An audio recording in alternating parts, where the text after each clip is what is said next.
Hi guys, it's Mr. Sci-Fi, Mark Zicree, and I'm also doing the table as per our usual. And so I'm a little early, but we will do this and we'll get everything going and have a rockin' good time. So let's see, connected to the computer. Participants 1, did I do that right? Let me see, hang on 1 second, guys. We will see what we will see. Okay, hold on. Let me make sure I've got the right time, the right place. Okay. Okie doke. Zoom US. And join with video. Okay. Join with computer audio. Okay. And unmute. Unmute. And there we are. Here we are. Hello, everyone. It's just us. Oh no, it's just us. It's just us. But here on Mr. Sci-Fi, there are several people, so feel free to ask any questions or anything you'd like to know. It's me and Elaine, and we are working really hard. I just did this design for a city in an ice cavern on Mercury, an ice crater. Hello, David. We can't hear you. Can you hear us? Can you hear us? Right. You muted. Okay, there we go.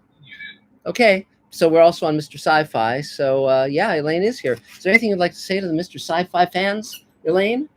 Since no one else is here other than us, and what's that? The Symbionese Liberation Army? What is that? It's Dave Edison. It's Dave Edison. Hi, Dave. Hi, Dave. Hi, everyone. So let's see. Did I get a chance to hear your guitar recordings? Not yet, Kevin. Thank you for asking. We have been on. It has been hugely busy. Just work. Finishing the new book. What? Oh yes. Elaine saw Judith. Hi, Adam. Yes, I visited Judith. I visited Judith at 1, and although you had to wait to be guided up there, and then they had to wait for them to usher her into a room. They're being very cautious, but she's it's good to send her over guests because they're saying that she's going to be in there for a while, and at least through June. But she's determined to get out ASAP. Okay. Yeah. And Christine Laurie. Hello. Okay, we don't want to go into much Christine detail. Laurie will not be with us because she's helping Judith today. Yes. But I gave her a fuzzy stuffed dog. Yes. Which she appreciated, and but she's she's quite a fighter. It's just she'll be there for a while. Yes. Well, this is a table member who had a bad fall and broke her hip and arms. Okay, so here we are. Hi, guys. So here we are once again all together. Thank God. And so is anyone on the East Coast or farther than that? Or needing to leave early? Anyone need to leave early? Wait, we can't hear you. You're talking, but you're muted. We can't hear you. Well, still can't hear you. Uh-oh. Oh, no. Can't hear you. Oh, no. No. Well, there you go. Can you hear me now? Now we can, finally. Yay. Okay. Excellent. I can only stay 15 minutes. I have a weekly rehearsal for my radio show that I do. Okay, sure. So why don't you introduce yourself and say who you are and what you're up to and what you need. Okay. I'm Rick Baker. My company is Troop of Lost Souls Entertainment. I'm a makeup artist by trade. Yes. Not the Academy Award winner. Yes. But and I come just to listen. I saw the Space Commander thing. Great. Pretty cool stuff. Thanks. I worked on Star Trek Renegades. Cool. One that they were putting up. I was the third seat in the makeup department there. How fun. So. Great. So is there anything you need or any questions you have? No, I'm just Lydia suggested that I join the table group and listen in, see what we can do. Sure. I have numerous projects that I'm working on. Great. Cool. My weekly radio show that I eventually like to turn into some shorts once we get into July, probably. Sure. And then I have another film that I've put together called Honeybee. I'm a horror person, so horror is my genre. Yes. Anything horror. No, that's good. So what's your radio show? It's called Radio Vault Mystery Theater, and it's Fun. on YouTube. Oh, cool. That's great. On Troop of Lost Souls channel. Oh, great. Terrific. So anything else, Rick? No. Okay. Is there anything you need from the table? No, just listening in, see who's doing what, and how I can help on any collaboration. Okay. Great. And Rick, I worked on several films with Tony Hooper, and I cut my teeth on horror films. So if you want, we can swap stories sometime. Yeah, but Cool. but also the table has an email list where you can reach out to all several thousand members, and so David Bartlett, who's up top, the one who just talked to you, he can connect you up with all that information. Cool. Okay, great. Well, welcome. 3 cheers. Yay. Now, again, for those who are new to this, we're doing a simulcast with my Mr. Sci-Fi YouTube channel. So we alternate between the table and the YouTube channel. And so, Adam, is there a Mr. Sci-Fi question yet? Yes. We have a question from Kevin Scott 76, who wants to know, did you get a chance to hear his guitar recordings? Oh, I already answered that one. No, I haven't yet, Oh. but thank you for that. Is there another question since I've answered that one? Yeah, let's move on to Rose wants to know. Hi, Rose. Space Command Redemption will be sent out. We know this answer now. Well, we're saying Christmas, but Yes. if we can do it sooner, we will. But that's our drop dead target. So yeah, so it's coming along great. This year. Yes. Yep. So something to put under the tree. It's Christmas. Yes, Dave. Yes. So okay, great. So let's see. So I guess Kevin, you're next on my screen. If you want to take your turn, you can unmute and. Unmute. Hi, there you go. Yay. Hi. Yes, hello. Hi. It's been a long time, actually, since I've joined a table meeting. Great to see you, Mark. Great to see you, Elaine. Yes. Great. Always been watching the emails on Space Command. That's wonderful. Great to see a lot of people here. Glad to hear you're simulcasting with the Space Command thing. Sure. Yeah. Adam there. Briefly, I'm a professor emeritus. I retired actually from teaching. Great. And I've been working on a couple of things. One is a book actually on media and its impact on foreign affairs. Looking at some work that I did in Romania back during the collapse of communism. It's a retrospective piece looking forward as to what we can do. And then working on a second project, actually helping out a colleague who is working on a project on water. And it has to do with it's kind of convoluted and don't want to go into it. This meeting will take way too long to explain. I don't have the pitch line because I'm not the creative, but it's water and it involves fintech. So we'll just leave it at that. So great to see everybody. Want to hear what everyone else is up to. Okay. Don't need anything. Just want to say hello, see how things are going for everyone. Wish everyone luck. Great. And obviously, if anyone. I have an odd skill set for this group. It's not as creative. It's more in the business and managerial and sides. I've been an executive and whatnot. So if I can give any advice or any help or any guidance or translate anything for anyone or refer you to high-level attorneys or anything, let me know. Great. So, thanks very much. Great to be here. Thank you very much. Yay. 3 cheers. Is there another Mr. Sci-Fi question, Adam? Yes. Our next question is where was it? No, not that one. Here we go. From Bruce Moore. Hi, Bruce. From Kentucky. Hi. His question is, where do you get your ideas for stories for both you and Elaine? From everywhere. I mean, it can be a conversation. It can be an idea sparked by something we see out in our daily lives. It's usually a combination of a number of things coming together to form that connective tissue. No, basically, we try and get something that's rooted in what's happening around us.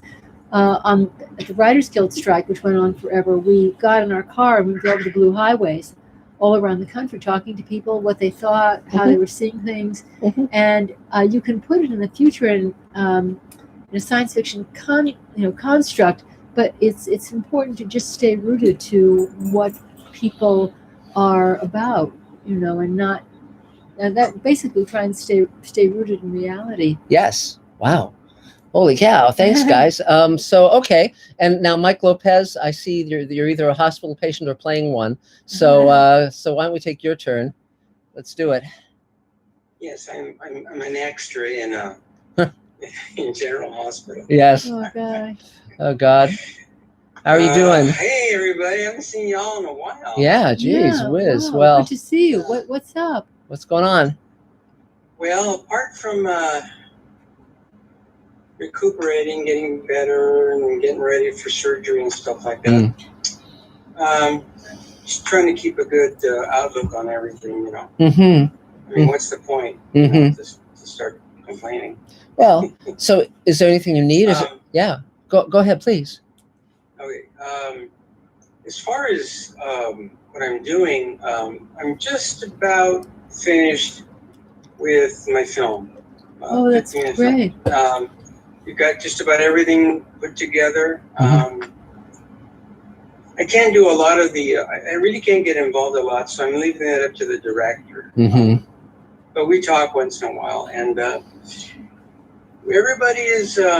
everybody on cast and crew is hopeful that we'll, once we start hitting the festival circuit with this, that everything will be good. Great. We'll come out with some good stuff, some attention, and maybe even some, you know, whatever happens after that. So we'll see. Oh, great. So at this point, you know, just good wishes, prayers, some healing, you know, whatever it is you're into. Yeah, well, anything you need, let us know. We're here. No, we've been hearing a lot of good gossip about your work. So yeah, it's a good gossip. She's been hearing good things about your work. Yeah. So good. Yeah. So yeah, it's I got a great crew, got a great cast. Great. Everybody's been really supportive, especially at this time. Good. I don't think I would have survived had it not been for the support and love of everybody, people on the table, you know, say hi and stuff like that. So. Well, just let us know anything you need, Mike. We're here, okay? And you know, we're happy to be of help in any way we can. So, you know. How's our friend Jim? Well, Jim's in another hospital right now. He's so imitative. Well, he's got to copy me no matter what I do. Yeah, exactly. Him and Judith. Yeah, exactly. So, okay. Well, so from what I understand, from the way it was explained to me, in his particular situation, any disruption to his world can cause, for lack of a better term, a psychotic episode. And he did. He had a bit of one. So they had to hospitalize him until he was stable. And I call him and I tell him, hang in there, I'll pick you up as soon as I get out of the hospital. He keeps saying, Mike, I'll be ready in an hour and a half. Just come get me. Wow. I said, I wish I could, bro, but I just can't right this minute. Yeah. But as soon as I get out of the hospital, they'll bring him back home, and we'll. What are the odds? 2 old men getting sick and whining and complaining and being in the hospital at the same time. Yeah. I don't know. It's amazing. But he's, as far as I know, when I talk to him, he's good. Okay. He's just waiting to get released from Chateau d'If. Yes. Yes. So well, keep us in the loop, Mike, and you know anything you need, we'll be happy to help. So okay. Okay. Well, just for an update, Mike. So for your short tonight after the table, it shouldn't take me long. I got the color correction from Marco Gushewitz for your short film. You'll be okay. David Goldenholtz of the table has sent me his sound design. Bonnie has sent me a bit of music, so I'll put that in. It'll have to be somewhat temp, but hopefully the festivals you're submitting to will be able to understand that if a note is included with the submission. And we've got that closing theme now that Blake wrote. So that's in place and sounding good and looking good. So good luck. Great. So happy. That's great. That's great. Well, good to see you, Mike. 3 cheers. Yay. Get better fast. So great. So, Adam, do we have another Mr. Sci-Fi question?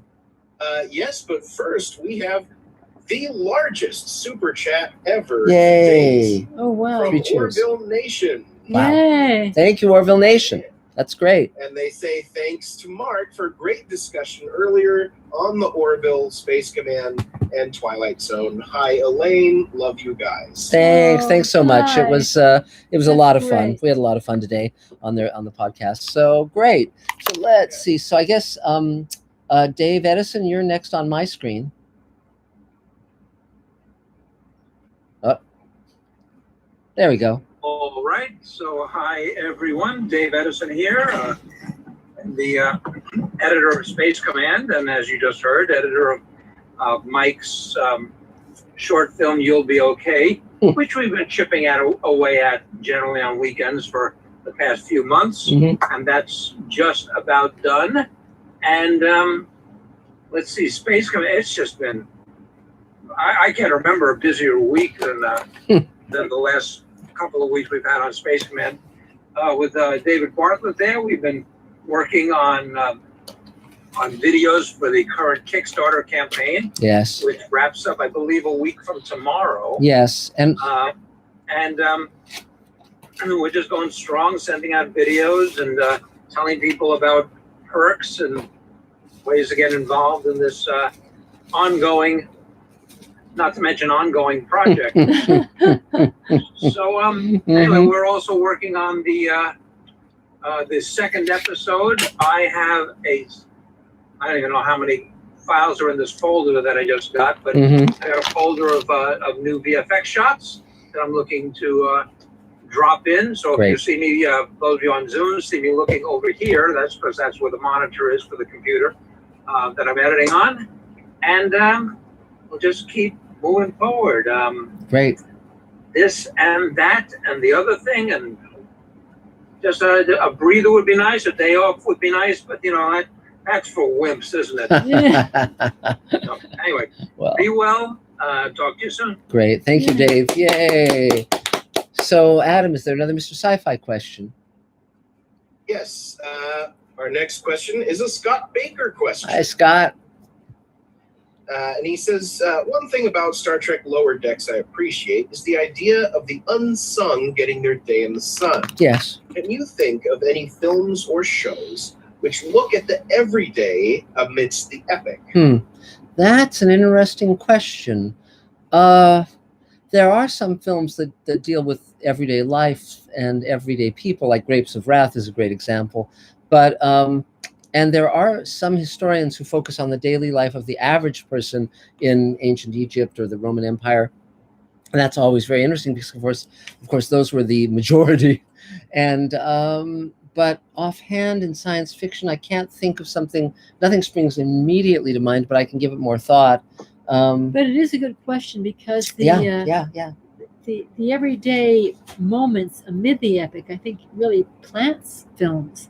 Yes. So, which it does in Grapes of Wrath, which isn't science fiction. Well, but that is every day amid an epic struggle. Yeah. Now, of course, in For All Mankind, Ron Moore's new show, he focuses not just on the astronauts, but also mission control and kind of everyone who's putting it all together. So that's kind of fun. But that's not exactly what your question's asking. So, but that's I think there was an effort in The Martian. Yes. To try and work into the small day-to-day survival, the minutia. Yeah, it was fun. Amid a larger journey. So that worked very well, and I think people were very responsive to it. Yes. So great. So David, do you want to take your turn, David Bartlett, or? Sure. Go for it. Hi, everyone. We got a small but fervent crowd tonight, don't we? Yes. I am David Bartlett. I am a filmmaker, a human rights activist, and a teacher, and the producer of Space Command. Really fun. I am producing lots of stuff right now. I'm doing some visual effects. I'm doing some graphics for the Kickstarter campaign right now as we speak. Great. So you see me do this a lot. That'll be why it's like that.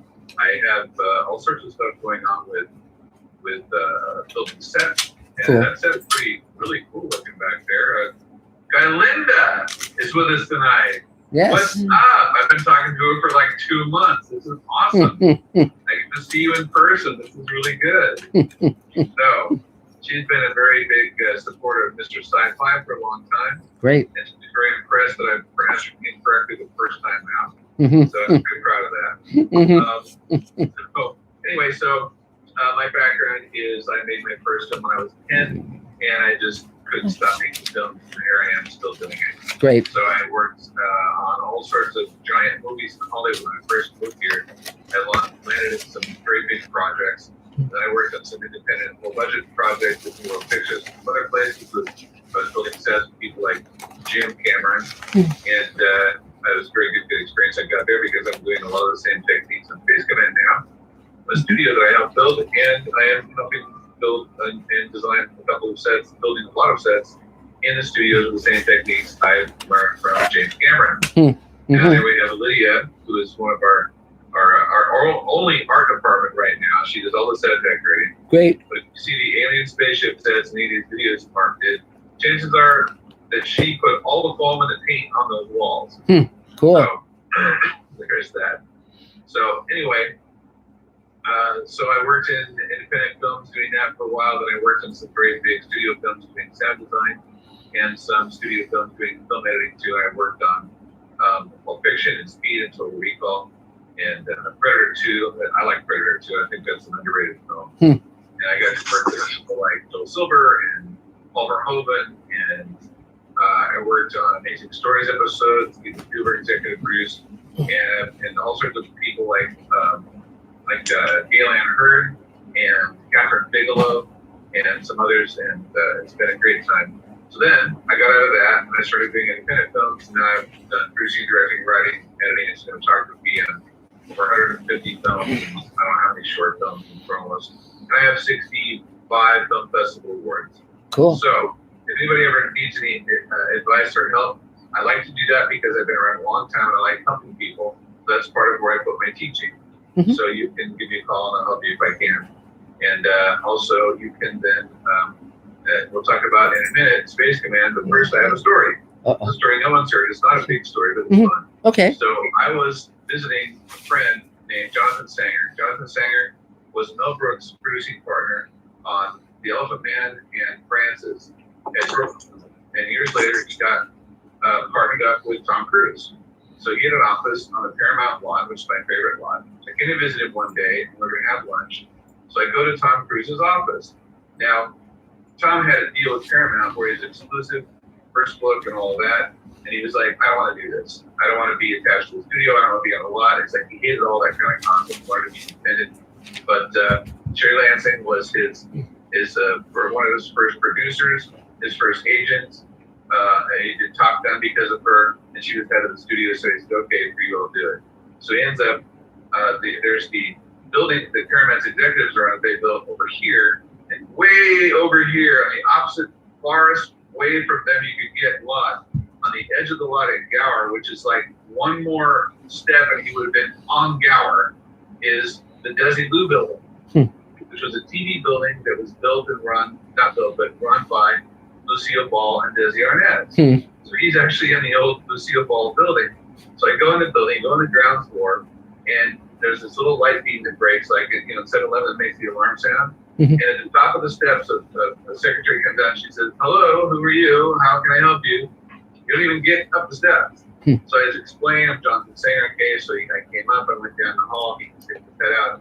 I'm sitting in Jonathan's office, it's lots of fun. He said, yeah, you see that wall? I said, yeah. He said, Tom's right over there. I was like, oh, that's pretty cool. So we went to lunch, we had a nice time, and Jonathan's a great, good friend and things like that. So that was my experience of being in Tom Cruise's office in the Desilu building, building. So I thought that was pretty entertaining. It's fun. So anyway, that's my story for this week. Now I am also doing Space Command. Yay! So if you are interested in working on Space Command, and there's Christian. Christian is here for the first time. He'll introduce himself. Hello, Christian. He's a crack visual effects artist. He's doing tons of visual effects with us. He just sent us something like 35 more shots. And he is he's very good. He's also interested in promoting himself. So if anyone has any interest, you think, oh, I could never afford a visual effect. Think again, because sometimes the visual effects are not that expensive, right? Actually, I have to take this call. Oh, no. Hang on a second. Is someone that's working with us. So there are people that work on Space Command and get paid, and there are people on work on Space Command that are volunteers. You can do both. We have the means to supply both potentially, depending on the career choices you have. And particularly fond of taking someone who wants to have a different career path than they have and helping them get there. Especially these days, the glass ceiling is kind of shattered for the most part. But there was a time when you could not move above it in certain instances, and I was particularly fond of helping people do that. Also, people get O1 visas and also green cards. That's happened. Space Command has helped people that on occasion. There's all kinds of things that we can do to exchange back with you that might not be directly financial, but can be very beneficial.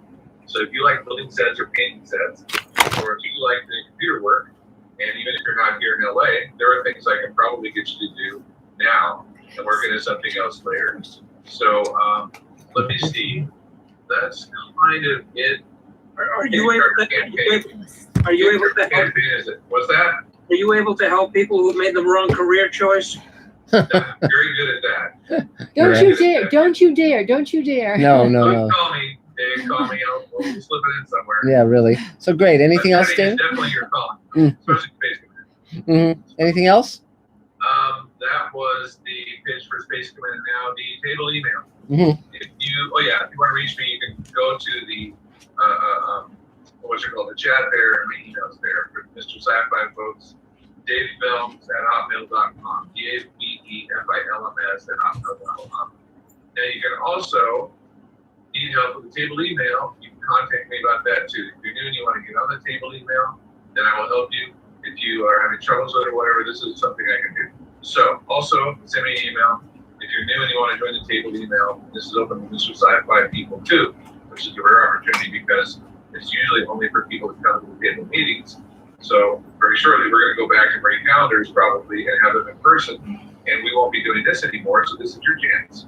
Now that is also send me an email, and I'll help you get on. All you have to do is have an email that has your first and last name in it, with no like special characters or nicknames or things like that. First and last name, numbers are okay. Add something other than Yahoo. Gmail's the best. And send it to me, and I'll get you hooked up. So that is the last of that. Oh, great. Okay. Cheers. So, Adam, is there another Mr. Sci-Fi question?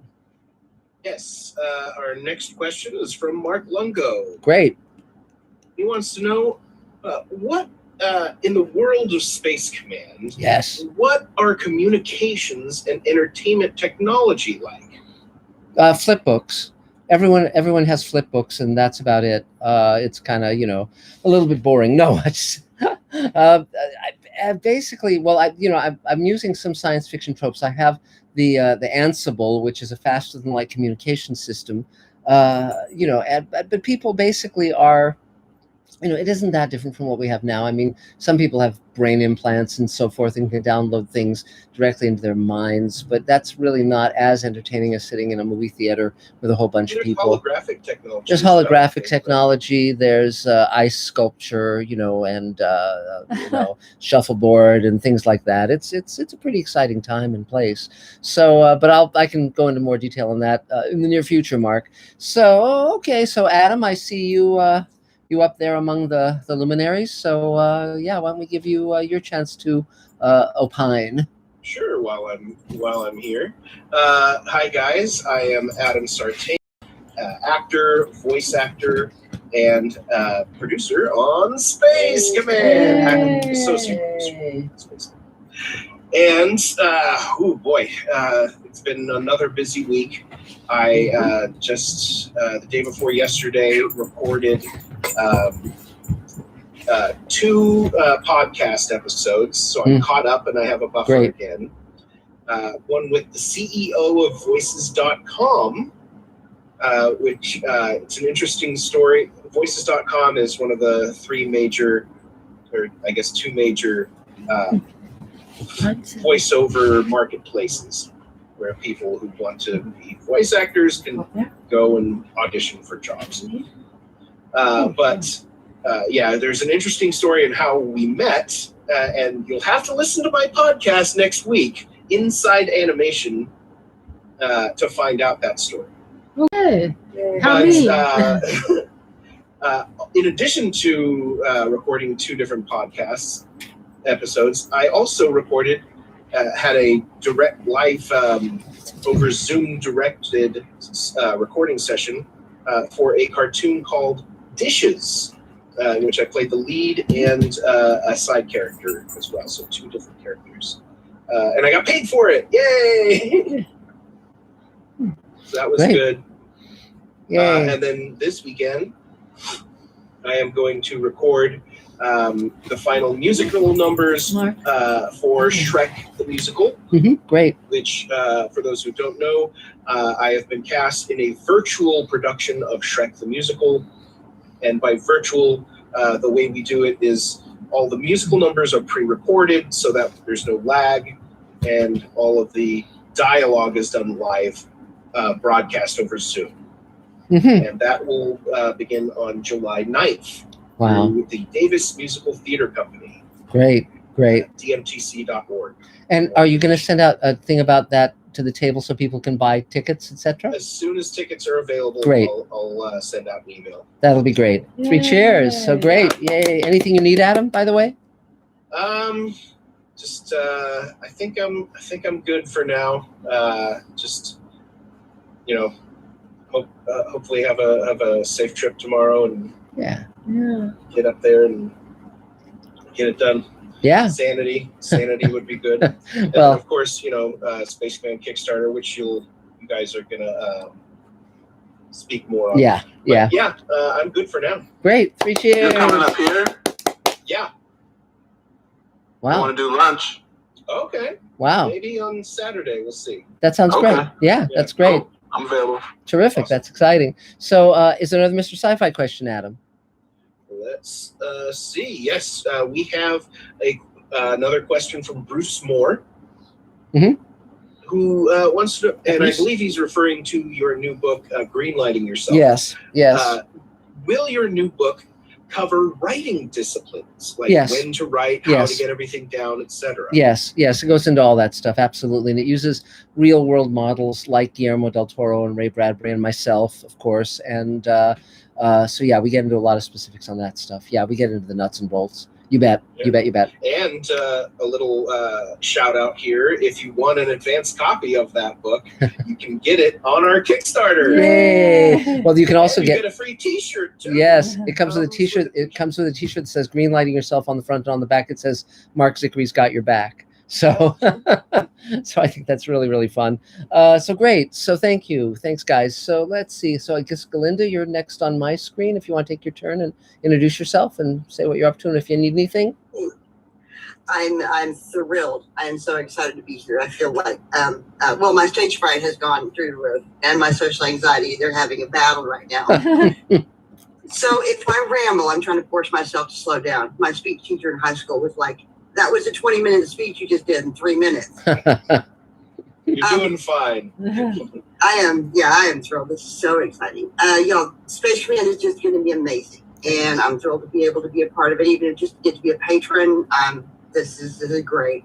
Telling my friends, I'm pestering people to come join Mr. Sci-Fi and join in. I got a writer friend who I really need to get to, check out the table and see, because she's very prolific and writes all the time. Sure.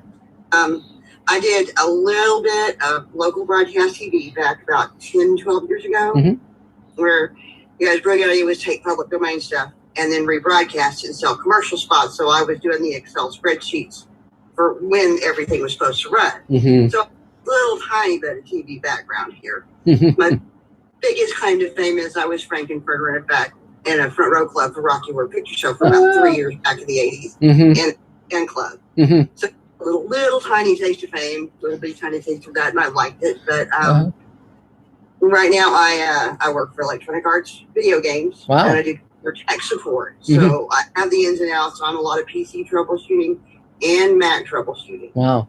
That's great. So, not directly as far as like video editing and things like that, but as far as making sure everything's running, things are compatible, I'd love to help. Great. Anybody wanted, advice and what kind of systems, things that are, compatible, why this doesn't work with that thing. The Apple updates blew a lot of people out of the water recently when they dropped 32-bit applications. That old favorite video editing program you've got may not work anymore suddenly. And, it's like, same with the games. People didn't know why their assembly wouldn't work anymore. But I'm thrilled to be here. Great. I have, my mother says I'm resourceful. I call myself a Jack S of all trades.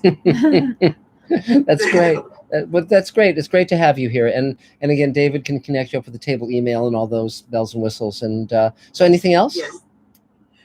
That I just wanted to pop in and say hi. Great. You know what? I am here. I actually have some counselor training from way back when too, so I'm a good ear when somebody's having a bad day. Great. Oh, Well, that's great. Well, good. thanks. It's good to have you here. 3 cheers. Yay. So do we have another Mr. Sci-Fi question, Adam? Let's see. Another Bruce Moore question. Great. What are your thoughts on the sci-fi fantasy drama Cloud Atlas? I like it very much. I think it's flawed. But I think it's a terrific film. I love the fact that it tries something different. The science fiction stuff in it is better, or at least more engaging to me than the historical stuff. But for those who don't know, it's a movie based on a book that takes place in a number of different eras from the past to the future, and and the actors in it. It was directed by the Wachowski siblings. However, I don't know. They used to be guys and now they're both girls. But I think at that time one of them was a girl and one of them was a guy, and but now they're both girls. But the interesting thing, it deals with gender identity, it deals with racial identity, it deals with supposedly disposable people, who's disposable and who's not, and the actors all play multiple roles, and it has Halle Berry, it has Tom Hanks doing a lot of really good stuff in it, has Susan Sarandon, just a number of really, really, really terrific actors in very interesting roles. So I recommend it. I think it was on Netflix for free. If you can find it, watch it. It's definitely a different kind of movie, but I really, really enjoyed it, and it has a lot of callbacks to things like Soylent Green and a lot of other science fiction references in it as well. So yeah, I like it a lot. So let's see. So Carol, I guess you're next on my screen. Hi, everybody. Looking forward to going to the movies with you in 4 months. Yes. Carol Fieldberry, available for table reads or auditions. Something fun on the side. Ronnie Howard has a fabulous series on Disney Plus. It's called At Point for you listeners and everyone else, about the kids at the School of American Ballet. I used to take classes once in a while in New York. I never thought much of it, but my God, those kids really live in dorms and they live, drink, and sleep ballet, and that's why they're so awesome. But for a non-dancer to create this series, Ronnie just did I was transfixed for a couple nights. Wow. So it's on Disney Plus just for the fun of it. I decided I'm not going to be getting acting work unless I call my old agents and really rev that up. But I'm in this second career now for money, and so I guess people just have to know me, and that made me kind of sad, but there may be some way to bridge that when the pandemic's over. I don't want to be on a set right now anyways. I just had an antibody test today, and I just wait for everything to clear, but I think that's the reality of it. They're not going to really come knocking at anyone's door unless you presented at an audition. So, I mean, I can go after my agent and say, hey, go. I don't know, but it makes me sad because I love it, but whatever. Okay, so I have a question. Yes. So I wrote the pilot to my new book, and it's definitely 108 pages. So what I can write on the front page is movie of the week as proof of concept for a TV series. Is that kosher, or am I pushing it here? What is there a natural break point in the middle? Could be. Because then you can have it be episode 1 and episode 2. Oh, where did you find Timmy Lane? Yeah. Hiding under a brilliant rock, yes. That could work. Yeah. So that's, yeah. Because an hour pilot can be anywhere from 50 to 60 pages. And so that works. So, so great. So anything else, Carol?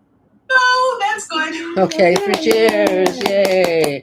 So Adam, do we have another Mr. Sci-Fi question? Yes. Our next question is, I had it. Dang it! Sorry. It's moved on me. Okay, then just do a number from Shrek. You're losing points, Adam. Oh no! I know. This is when he starts to go into decline. This is the moment. Yes. Yeah, my decline into madness. Here we go. Yes. We have another Scott Baker question. Yes.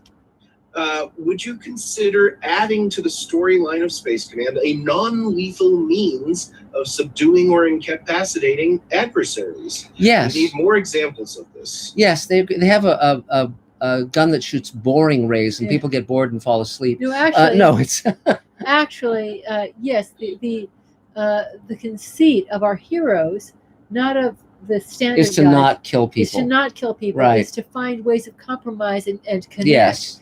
And they go to some lengths to manipulate and maneuver situations where people connect. Yeah. And so that's exactly the direction we take. But in that regard, I really must say that the Star Trek was so brilliant to have the phasers on stun or kill. You know, I think that was a great gag that you could use it to knock people out or, you know, vaporize them. And, you know, so that was really a wonderful, the Star Trek phaser, I think, is my favorite ray gun of all time. So, so there's that. So great. So let's see. So Earl, I guess you're next on my screen. Hey everyone, Earl F. Smith, composer, sound editor, sound designer. Great. Father of an up and coming. Quite busy. Can you hear me okay? Yeah, we can hear you. Yes. Okay. I'm using this little headset versus the other stuff. You're fine. But yeah, I had a interesting situation occur. As you know, I applied to UC Davis, their PhD program, and got rejected based on no available space in the program. Jesus. And then I saw one of the students got picked up for a job as a fellowship as a composer for a vocal female group. Huh. And I saw the head of composition post a fundraiser on Facebook, and so I sent some money in, and just said, hope to show some love for someone who looks like me. And so, you know, this area of composition, there's not a lot of black people, and if there is black composers, there's usually jazz, not in this form of classical or new contemporary music. So I guess that touched him. He sent me an email, said, I remember you. I remember your application, and I would like to meet with you. Good. And so I'm not sure what it means. I'm not sure if this interview is about coming into the program. He said, I would like to answer any questions you have about our program. Sure. So we're gonna meet in mid-June, so I'm hopeful. Good luck. Good luck. Yeah. If you need any letters of recommendation or anything, I mean, we're happy to write you something, and I'm sure a lot of other table members would too. You know, so and I would be happy to write one as well as an alumnus of UC Davis. That's great. That would be awesome. I'll mention I've had one student come in. He hasn't returned. But they did do a Zoom meeting with a couple alumni, and which I thought was really unique was one of the alumni who studied composition at Davis wanted to be a film composer, went down to LA, and within a short period of time says, I can't do this. Wow. And I was, and what it was he realized that music is not like it was in Bach, Beethoven time period. Sure. Where you can write music, you have to write today and know who you're writing for based on the technology of what you're able to do. Yes. And these busy, complicated things don't go anywhere. You have to be able to write it to best serve the picture. Yeah. And so I think he realized that, and the element of it is the production being the strongest value. He stated that. He's like, I don't have the production chops. Yeah. There's no way I can hang. Yeah. So I thought that was really unique. Yeah. And the head of composition was there, and he heard this. And so I'm assuming that that's maybe caught their ear, because in my portfolio, that's one thing that stands out is strong is the production quality. Yeah. Yeah. Well, that's great. Well, good luck. Good luck. Yeah, good luck. That is great, because we've had a number of composers come to the table, and I would ask them, and they were really talented, and I'd say, can I see something married to picture? And I don't know how many times they couldn't marry it to picture. Their compositions, though very pretty, completely dominated and were incredibly insensitive to what was happening in front of them. Yeah, but no, but again, I think I want to compliment you, Earl, because you changed the equation by a clever action, a positive action, because a lot of people don't recognize that sometimes you can turn things around just with a positive action. You know, you don't have to be, you know, you did a good job, and I hope it leads to something really good for you. I really am rooting for you. Yeah, it'd be great. I want to expand my horizons, and I have some new ideas in presenting music to film. Yes.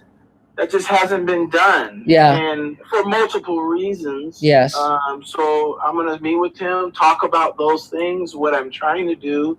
Right. And stress my humility and my the way I approach things. That's great. As Mark Ogushewitz has found out, you know, if you're a composer, you remove that ego out of the equation and allow the director to direct your music. Yes. Then it becomes this team effort, and then you have something. But, you know, my experience, a lot of composers, you know, my baby, I want to make this like, it's not about that. And, you know, so. Yes, that's great. Oh, we'll see. Yeah, no, good luck. Yeah. Good luck, good luck. Yay, 3 cheers. Excellent. So great. And another, what? We lost Chris? Yeah. And another Mr. Sci-Fi question, Adam? Yes. Our next question is three different questions from Herbert Thornton. Great. So I guess a couple of them are quick ones. Okay. So the first one is, are you familiar with David R. Bunch's modern short stories? Not really. I should check those out. I'll check them out. Okay. Number 2 that was is, quick. I'll do the other shorter one first. When Elaine wears sunglasses, does she get mistaken for Anna Wintour? No. I never have been. No. It's interesting because over the years, people have pointed out various resemblances. They pointed back in the day. They would say Jill Clayburgh or Diane Keaton or Loretta Young long ago. It just varies and sundry, you know. But you know. Yes. Yeah. So there's but it's but not that one, not her. But I understand where you're coming from. So yeah, absolutely. It's okay. And the longer one is also another super chat from Orville Nation. Great. It says, really impressed with Bill Mooney's performance in Space Command. Yes, yes, he does a great job. Yes. And so the final question is, how did Farscape get a hold of Jim Henson's Muppets?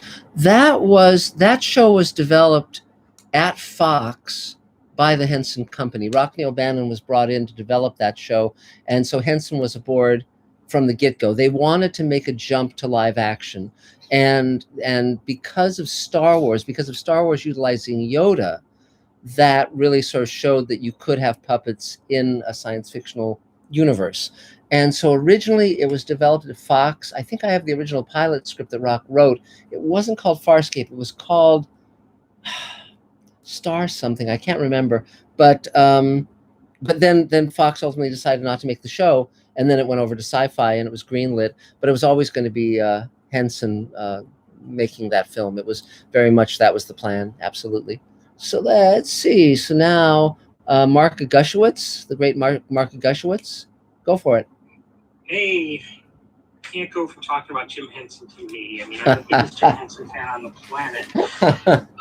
And for other people who want to know, I think Jim Henson was actually the first person approached to do Yoda, and he's the one who recommended Frank Oz for the job. Wow. Oh, wow. That's great. So technically Yoda is a Muppet too. Mm-hmm. And should never ever have been put into a digital form. No, I agree. So you were talking about Cloud Atlas earlier as well. Since I am going to be doing all these movie reviews and everything, I will second you and say Cloud Atlas is a fantastic film. Yeah. That people should check out, and not enough people have seen. Mm. Jupiter just Ascending, on the other hand, that maybe no. forget about. No. But okay, so anyway, people who don't know me, my name's Mark. I am an editor. I've been kind of busy these last couple of weeks. Did some color correction work for something for Mike Lopez, and I guess they're sending that off to a festival sometime tonight. So I'm working on that. I'm working on a couple things for a client that is going really kind of slow and really dipping into other stuff that I need to do, but you got to pay your bills. Film's almost done. It's all same old news for that. I will give Earl this, since he was talking about it.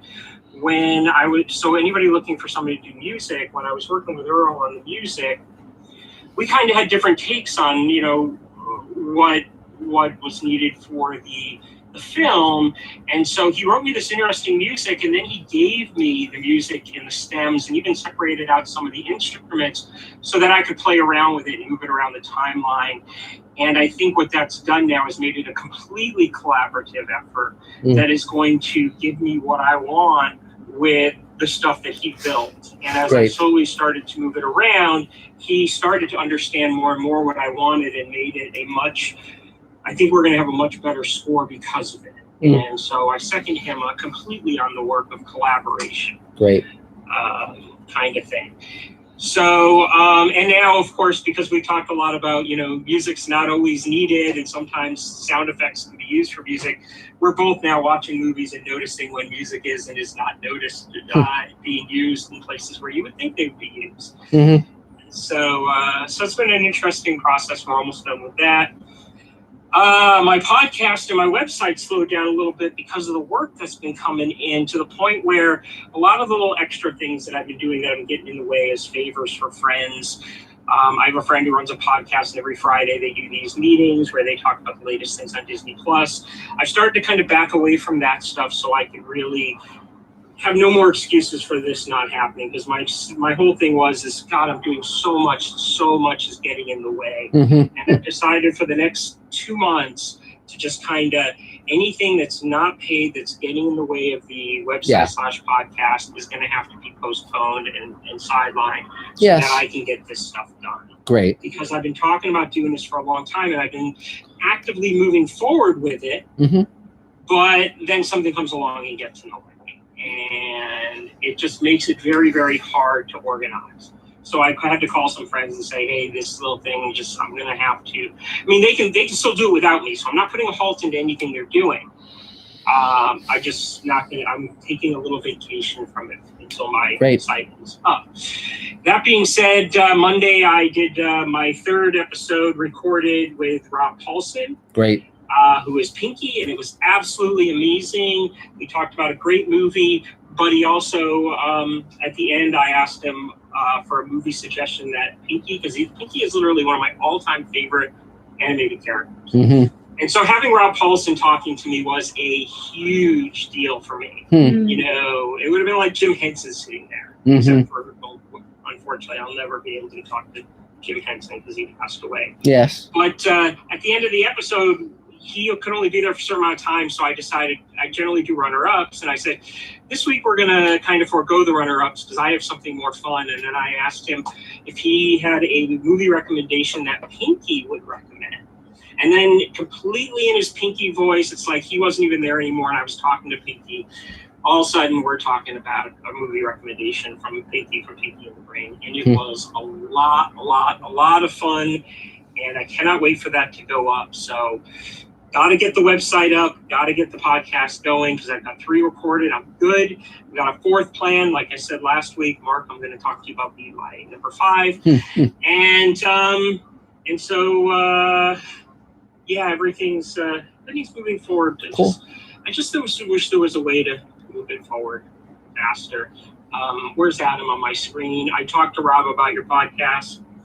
I'm going to send him the links to it. He sounded like he was very interested. I love it when people that I look up to say this. You're now, he called me part of his family. That's great. That's great. I love it when they do that. And so, I'm going to send him links to your podcast, and then I'll touch base with him on it. Yes. That's great. That's great. 3 cheers, awesome. Marco Goshowitz. Yay.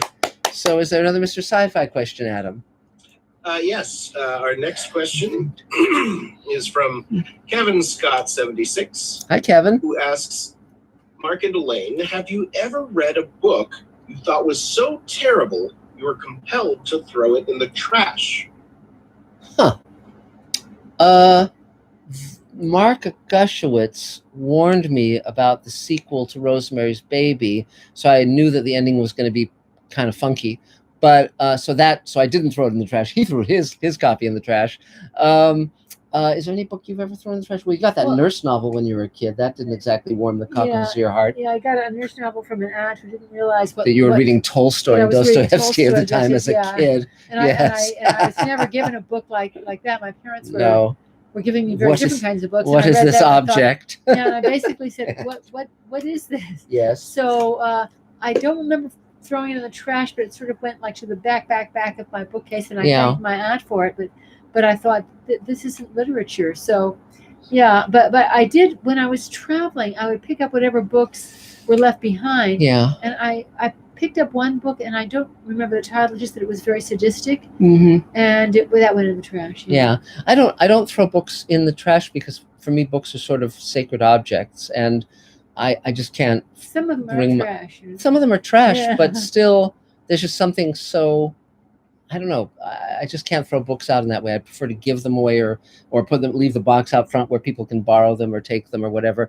It's so I don't remember any book I've ever thrown in the trash. I mean, yes, agreed. There are books that are like really trashy, but that's the way it goes. So shall we skip to our foreign friend? Do you want to do Chris? Yeah. Chris, do you want to introduce yourself and Chris. say hi and say what you're up to and if there's anything you need? Hello, everybody. Thanks for the invitation. Recording in progress. Oh, sorry about that. That's weird. But go ahead, please. Thanks for the invitation. Well, I know David working in other projects, and he invited me to Space Command. It was a very fun project. I'm not in charge, but I'm making a lot of 3D composition, animation, like very general stuff, I have a background in advertising, a lot of VFX and 3D in advertising.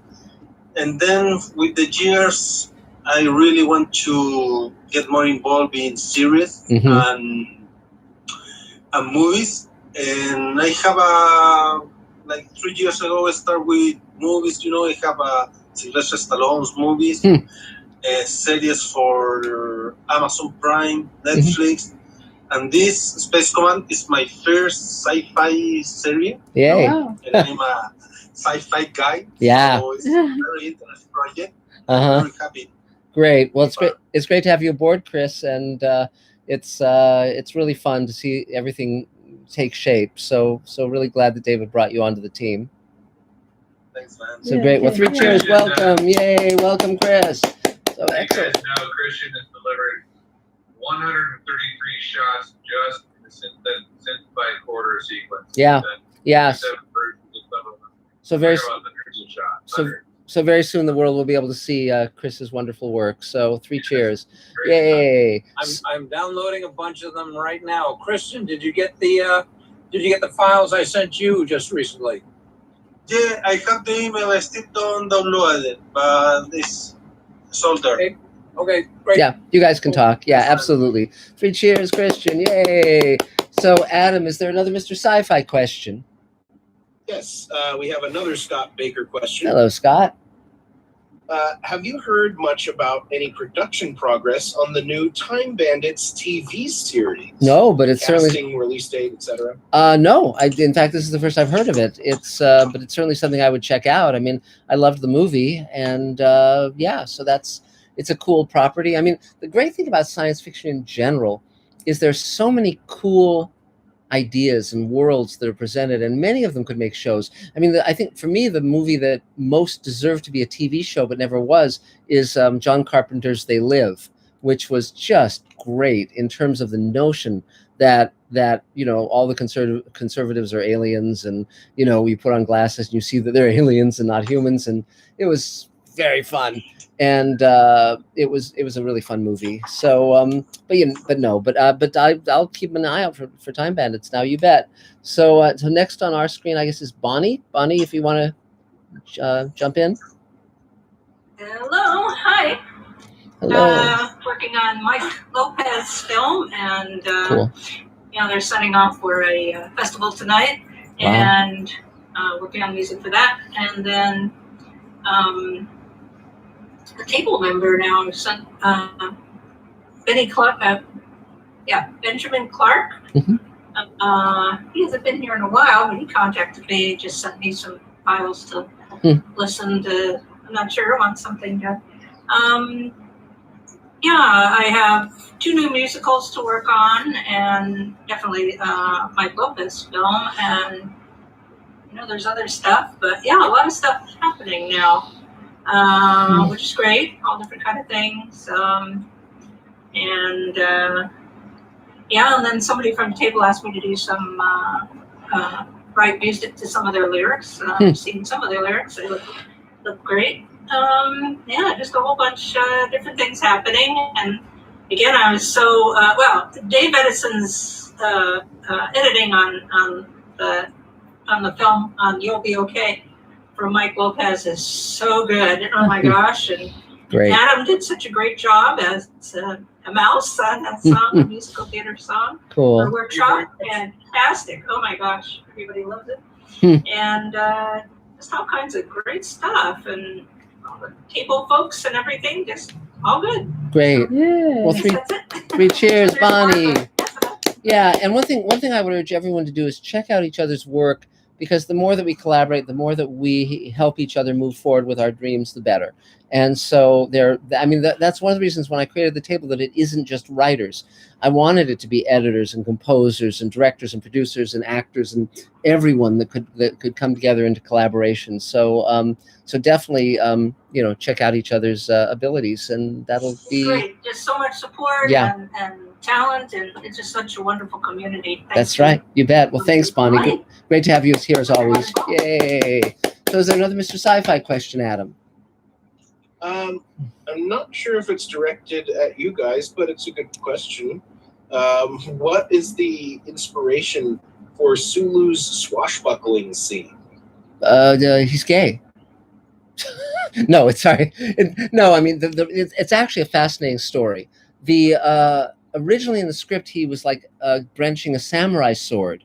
And George, of course, is American. He went to UCLA and so forth. And he said, and he didn't want to be doing the stereotype. And he said to the director, he said, I'd much rather be, D'Artagnan. I'd much rather be the Three Musketeers. I grew up with Errol Flynn, and that's much more my fantasy role. And they said to George, well, do you fence? And he said, yes, of course. And of course, immediately went out to get fencing lessons, because he didn't. But being an actor, he said yes to anything, of course. And it was just, it's one of the great moments in the original Star Trek series. He's got his shirt off and he's, fencing. And it also had one of the great lines, which went by, most people didn't notice it, where he said, he grabs Uhura and says, I will save you, fair maiden. And she says, neither. So she's neither fair nor a maiden, and that was pretty cool for 1960s television. So, but it was great. So, but George was astonishing in that scene, and astonishing in so many things he's done. He's terrific. So, okay. So let's see. I guess, is there anyone else? Have we? Well, Thane was there, but I don't see him now. Did Thane go somewhere? I guess. I don't know. Well, why don't we do you, Elaine, and then we'll see if Thane pops back up. Time for a Mr. Sci-Fi? No, we just had one. So it's Elaine. Can I jump in with an announcement I forgot to make? Sure, of course, Earl. So, Faith, she's in the 7th grade. Yes. They had a talent show. Huh. She got top 3, which then went into was the district talent show. That's great. And so it was a competition between all the middle schools and all the high schools in the district. Wow, that's great. She won first place. Yay! Well, please congratulate her for us. That's great. That's great. Big Mark and Elaine said congratulations on your win. Yep. So say we all. So say we all. Everyone agrees. So thank you, everyone. Yes. Did she get a trophy? No. Was it a certificate? They emailed the performance out to all the parents. Great. And at the end, it announced the winners. Yeah. Okay. Wow. And was she playing? Was it a music thing? And what was it for? Singing, playing the piano, and then at the end, she's playing violin, and I stacked it, so it's That's like great. 8 of her. Yes, Oh, wow. that's great. And Because then what you can do is you can just go get a bowling trophy and take away the bowling ball and put a violin in, and that'll work. So And she was great in Ripple Effect. yeah. So that was Yes, so- fun. It was great. So great. Still talks about that. Too. Yeah. All Oh, her that's friends. Congratulations, Earl. Wait, how come it's not on YouTube anymore? I was trying to It send is. to my friend. It not is. there. It's there. It's still there. It's still there. I'll, if you ever Okay. need a link, I'll look let me for it know. and send it So, to her. so I guess. That's Michelle Hart. Oh wait, Michelle Hart is there. Hi, Maybe I don't know if she's there, but her room is there. Are you there, Hi, Michelle? Yeah. Your turn. Take your turn. Go for it. Oh, you're muted. Don't forget you're muted. Okay, there we Ah, go. there we go. Good. What's everybody talking about? It's your turn. Yeah, go for it. Hi. It's been a busy week, but not anything, unfortunately, that made me a lot of money. Oh. The wonderful Adam helped me to record what should be an interesting narration piece if somebody wants me to do it. And other than that, I don't have a whole hell of a lot to say. I will be looking for somebody to help me, and I will pay for this. I need somebody who understands entertainment systems. I have not a very new television receiver. I have a VCR. I have a Blu-ray. I have a turntable. All these things need to be connected to each other, and they are semi-connected now, but not everything works the way it's supposed to. I believe I need somebody to come crawl around on the floor where my stuff is set up and put in. I think I need a splitter of some kind so that I don't have enough outlets on the back of the set because it's the television because it's old. Yes. Oh dear. Yeah. So if somebody wants to do that and wouldn't mind coming to my house and crawling about to get that set up, I'd be thrilled. Cool. Okay, Cool. great. Cool. If anybody has those skills, please contact Michelle. Yeah, absolutely. Put it on the email too. I just haven't got around to it. Okay. Yeah. I've only got part of things working at this point, and it's annoying me. I want to be able to use my turntable. Yes, absolutely. I might have the know-how, but I probably don't have the physicality to be able to crawl on the floor. Yeah, but someone will definitely pop up, and it's interesting. Speaking as a science fiction writer, the one thing I never could have predicted was that LPs would come back. That usually when something is replaced by another technology, it stays replaced. Like cassette tapes and so forth. And when CDs came out, I thought that would be it for the long playing 12-inch disc, and now it's made a resurgence. So that's really something. By the way, I wanted to thank you, Michelle, for your advice on crocheting. Great! Wow, look at that. In one day. Great. Wow. That's great. Wow. As far as the vinyl goes, I had people come into my house and said, "Oh, why don't you replace all this?"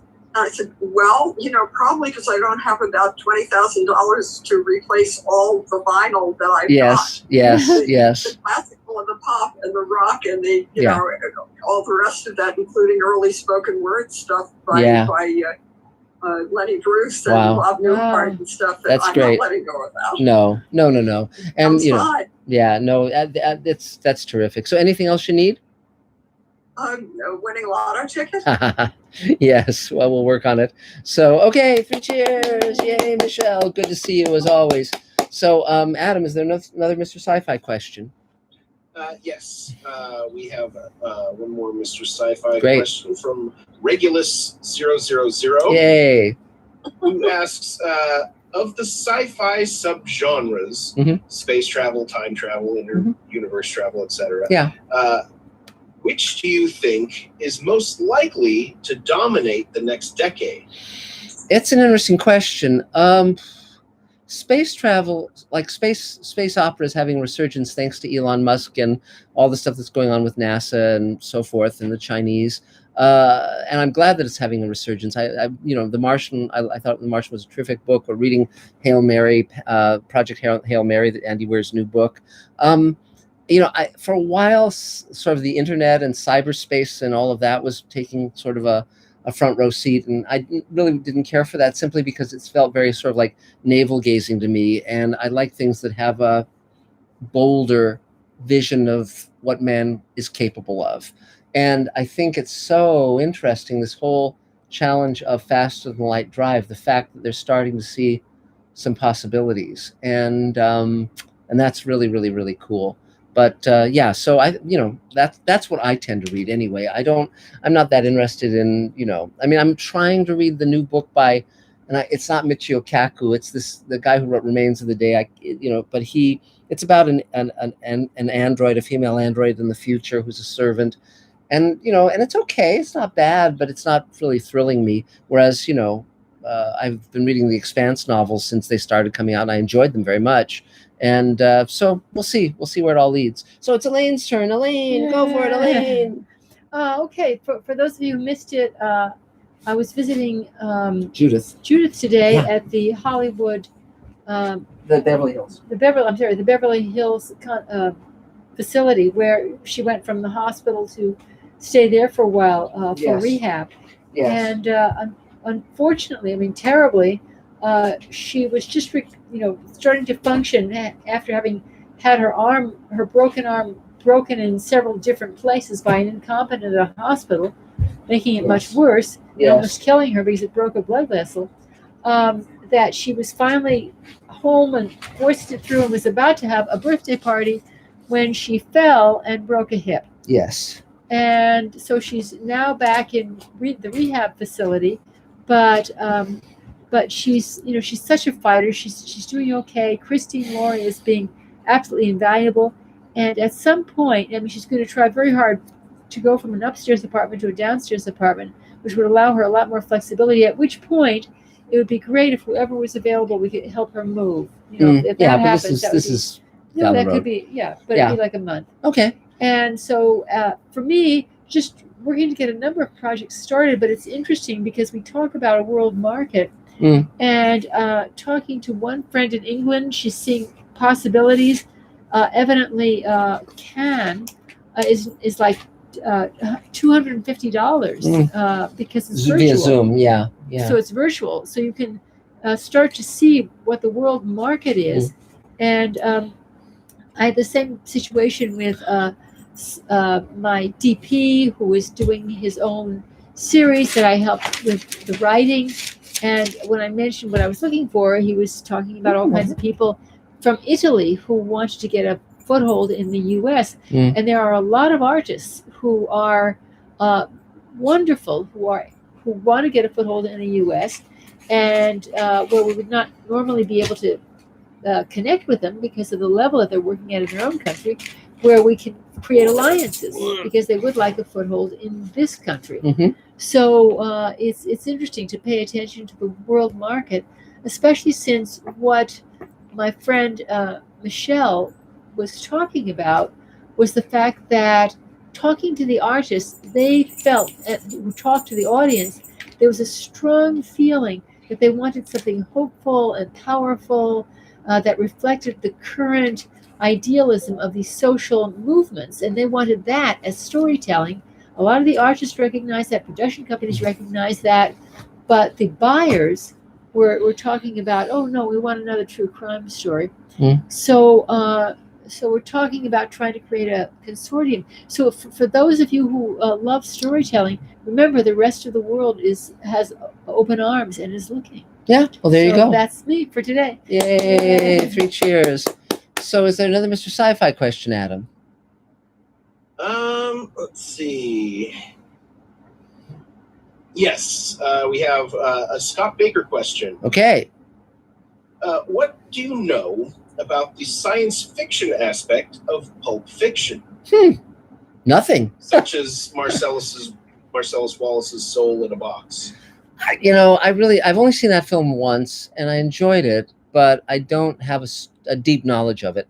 So I'll have to check it out again. Yeah, sure. You bet. We have another question we can Sure, you bet.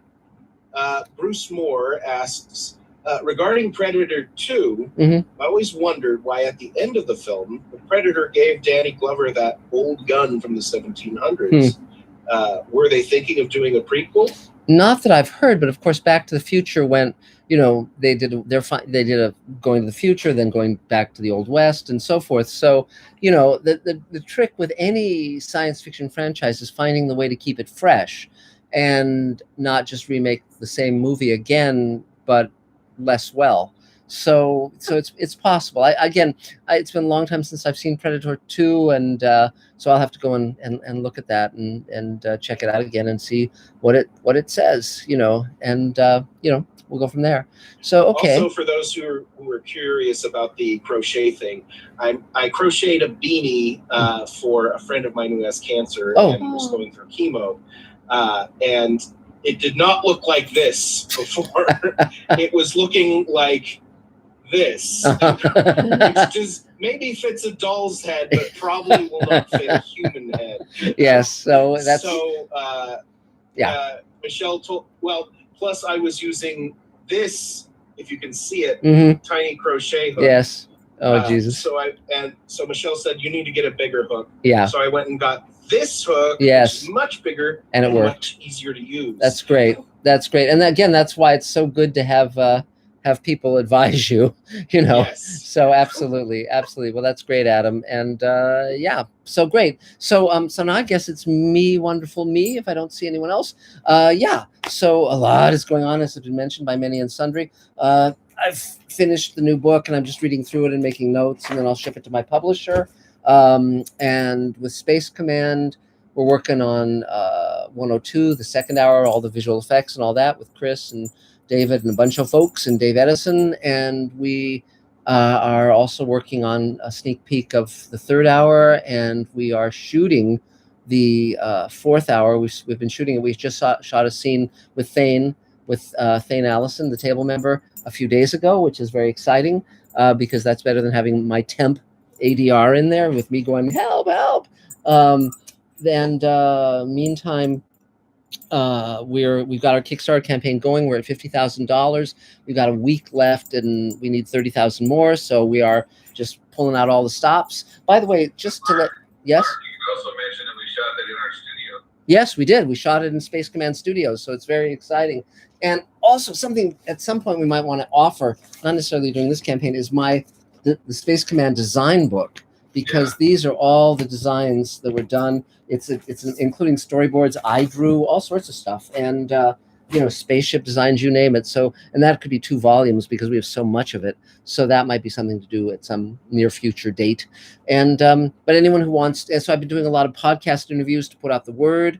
I've been posting a lot of videos on Space Command, and it just keeps going. And in the meantime, we're moving forward with the Showrunners Network and all of those projects. And gee, what else, Elaine? God knows. It's busy. I mean, our days are really, really full. And but it's going good. And the entire crew is dreaming of a vacation. Well, yeah. But yes, that will come soon. And but also one thing that Kickstarter campaigns require of one is inventiveness. And so we come, for instance, Eric Rodriguez, our wonderful creature designer and set designer, sent us 2 alien masks. And so we have a perk where people can play the alien and then have the mask to take home, and they get credited and so forth. So one of those 2 masks has been taken, and then there's one still available. So it's just fun stuff. And David Bartlett came up with this great idea where for people who get producer credits on Space Command, they get a chair with their name on it and a very cool Space Command jacket with their name and the producer, the producer title on it. So it's just a lot of fun stuff. I mean, it's definitely, it takes work, but it's so preferable to all the frustrations that Hollywood deals out.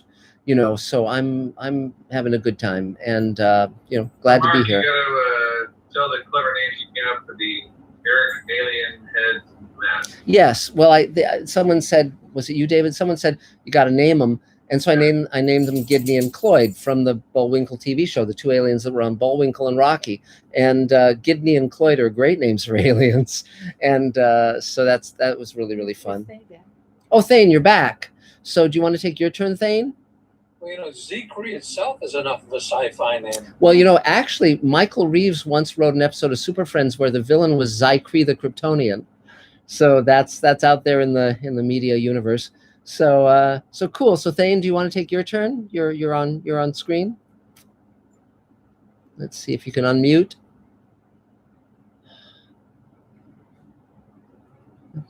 There you go. Great. I'm on my telephone, so I muted this. Okay. Anyway, I'm on dueling Zoom meetings here. Priscilla, my friend Priscilla, got an award from the West Pasadena Neighborhood Association for 26 years of service on the board. Wow. And of course, that coincided exactly with this. So we got that out of the way. Great. And I am. Well, the exciting thing for me this week was spending 3 hours on set with yes, David Bartlett. Last week, and blowing 3 lines 90 times before I got it right. Yes. For a writer. And I guess first time I've spoken out loud in front of people in 14 months took its toll. No, you were great. You were great. And Elaine, of course, was there via Zoom, also giving directorial guidance. But he wasn't blowing lines. Yeah. Yeah, go ahead. Well, he wasn't blowing lines. We just kept wanting him to be more and more dramatic. Yes, dramatic. Yes, it was great. It's great. We've already edited together and put it into the cut. It looks really great. Good. Yeah. It's yeah, great. It's the best thing ever. And David came up with a great costume. Yes. And and Priscilla got a moment in there too. Yes. Being one of the desperate pilgrims. So. Yes. She's in the cut, Thane. Yeah. Oh, really? Yes. We used her voice. Yes. So I guess you'll have to give us some information so we can put her in the credits. Yay. Yeah. Well, and now she can put on her resume voiceover artist. Yes. Yes. Great. So that was an exciting Friday, and along with a variety of other things that piled up for the Friday. And Dave, yes. We got one more thing too. Dave Edison is doing a very interesting electronic space for you for the hologram, and Christian, who's here, is doing the visual effect of it glitching off. So, I sent the whole thing over to Christian. Let him do it right. I was just like doing a mock-up. That's probably what he's working on right now. Mm-hmm. Oh boy. Cool. That's great. It's thrilling. I heard Christian's introduction. Is he the one that's in Chile? Yes. Yes, he's in Chile. He's right there on the screen. Yeah, it's great. He just had a baby and this adorable boy. Wow. Yes. And he's still delivering Space Command files as fast as he can. Yes. But one thing I'll mention to you in that regard, David, is because you've only seen the baby on Zoom, it might be CG. Yes, probably. There's always that possibility. You never know. So if it is, it's really good. Yeah, no, congratulations. So go ahead, Thane. I spent 3 months working on a project in Chile in my former life. Wow, great. Loved working in Chile. Hmm. And being the vagabond that I am, they gave me the nickname Vagabondo. When I got to Chile, I had 3 weeks of vacation coming, so I dumped my computer and my bags, and so I flew up to the border with Peru, and then took a bus or train all the way to Terra del Fuego. Wow. And then took a ferry across Terra del Fuego. And this The way, south of Chile. Yeah, yeah. so I was the only person in the Ministry of Health that had visited the whole country. There were people from the south, the central, the north, but no one had ever traveled from the northern border to the southern border. And if I'd have been there 2 weeks later, I could have gone to Antarctica with the Chilean Navy. But, wow. It didn't work out. So that's another digression as I wander this earth here. At any rate, I'm chipping away at my one-man show, and I think I finally figured out how to pull it together for an ending. Great. These things have a way of just wandering on and going on forever, and I needed to pull it together.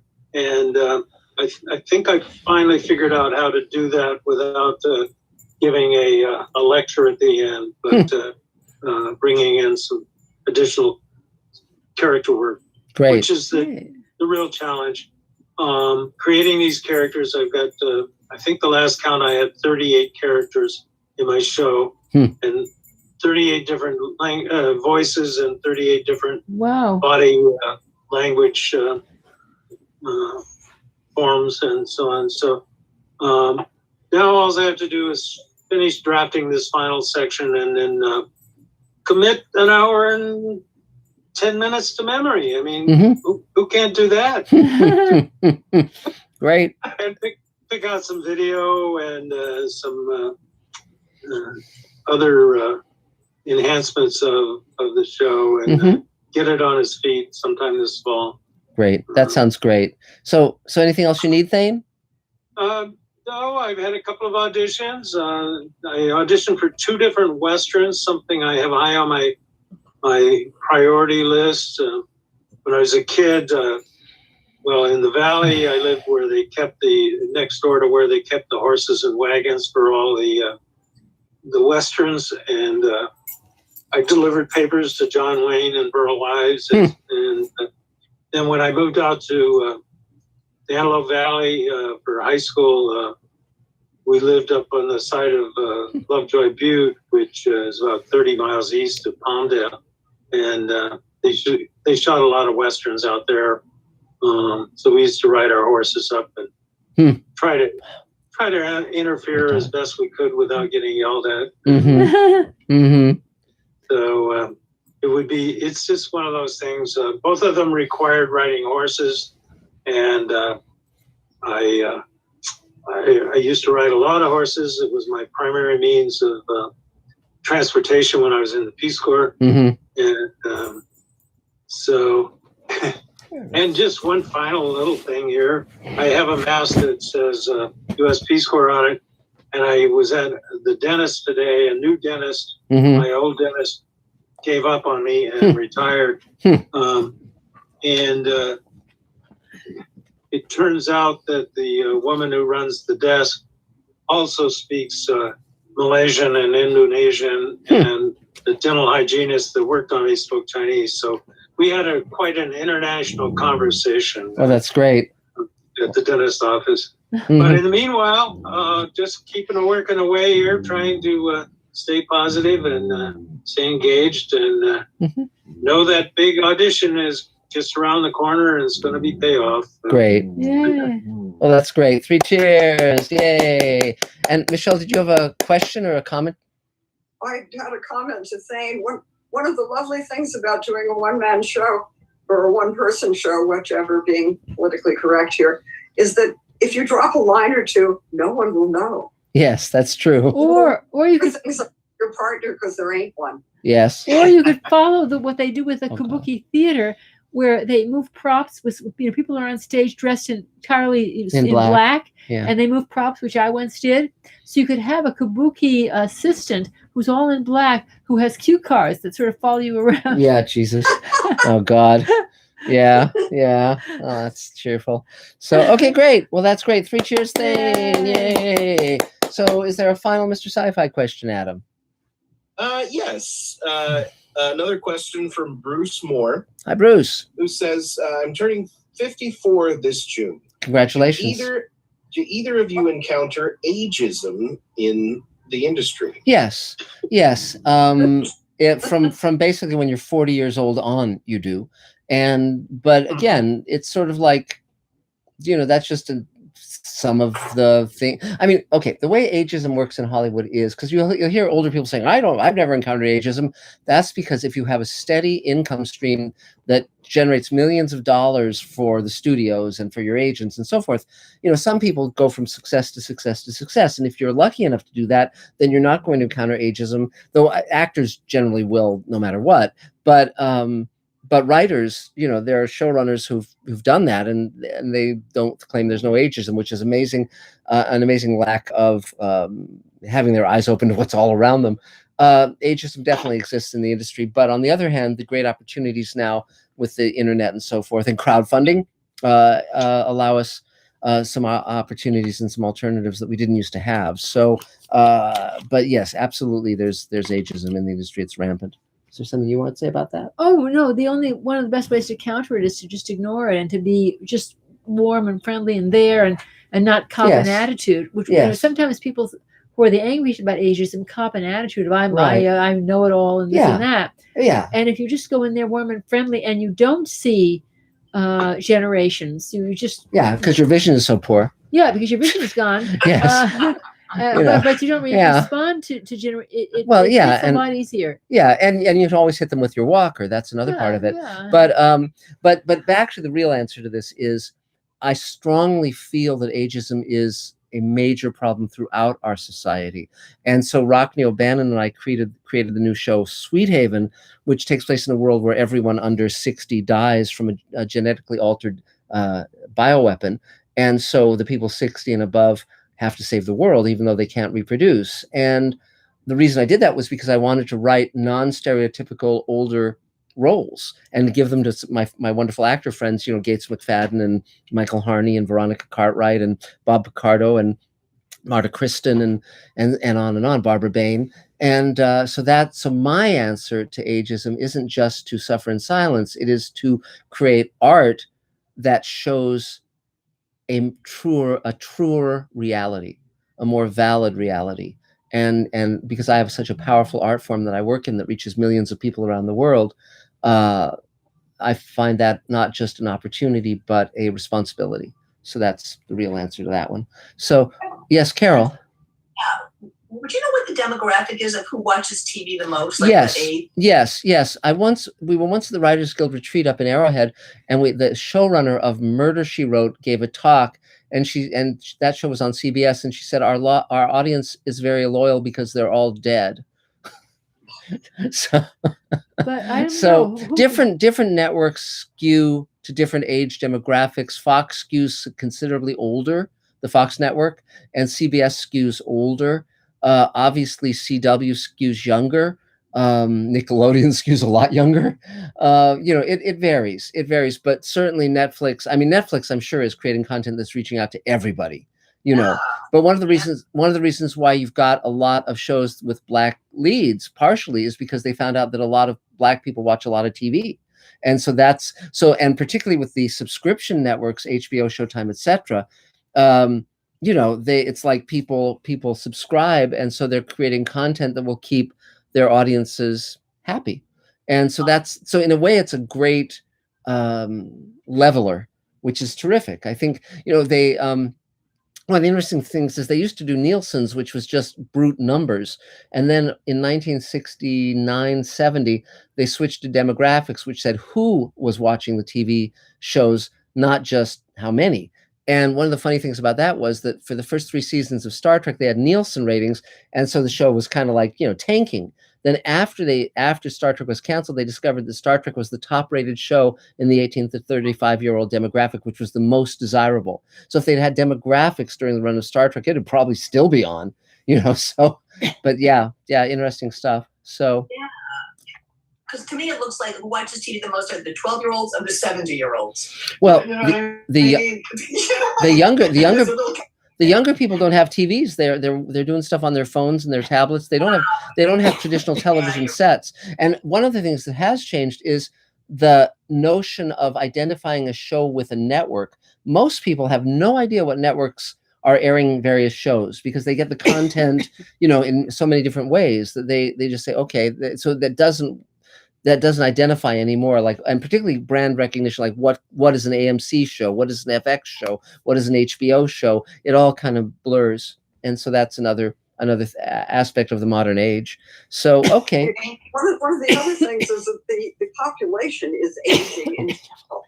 We're talking about the birth rate being very slow. Mm-hmm. That we're not actually having enough babies to grow up to take care of the old folks when the old folks age. Well, yeah. But there are more older people, and people are living longer than they were and being more active than they were. Yes. So I think the advertisers are finally realizing that they've got to sell stuff to people who are over 50. Well, yes, but I think ageism still is endemic. But we'll all get our robot helpers very soon, and that'll take care of everything. So, and I'm waiting for the immortality treatments. I'll tell you, that's the one that I want them to crack sooner rather than later. So, okay, great. So I think we've come to the end of our wonderful evening with each other. So we'll be here next Thursday, as we always are. As Elaine mentioned at the beginning, we're going to be meeting at the table in person very soon. We're going to go to Marie Callender's and talk about how to do that, though we have to figure out how the Zoom component is going to work with that, so that we don't, lose some people who are utilizing the table from afar. So, but thank you for everything, Mr. Sci-Fi and my dear table members, and we will see you very soon. And if you can bang the drum for the Kickstarter campaign, Space Command, it would be much appreciated. And if you can throw some bucks our way, that would be appreciated too. So thanks. So we'll see you next time, guys. Take care. Bye guys. Bye. Bye, guys. See you soon.